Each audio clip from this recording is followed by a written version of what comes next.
Hi everyone, just wanted to share a tip to you if you're thinking about selling your property.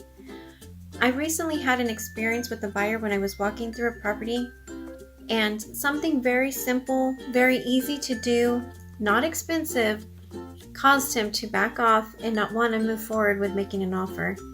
And I don't know if my camera can actually capture this well, but this air conditioning vent needs some cleaning and needs a new filter.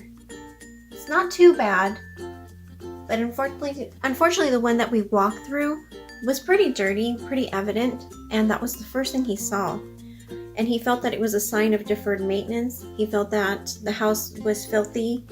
It just completely tainted his mindset about making an offer or moving forward with that property. So just as a tip, if you're going to list your house, I recommend you walk through your property with the eyes of a buyer. Look at simple things as cleaning your vents, replacing the filters, cleaning baseboards. Handrails on stairs is another thing that I have an issue with when buyers come through the properties. If you needed help, you need me to walk through your house and point those things out to you, have your realtor walk through your properties and point those things out to you. Something very simple like that can cost your buyers to run from your listing. So that was a simple tip that it happened to me last week, and I just wanted to share that with you guys. Feel free to call me if you have any questions or need anything.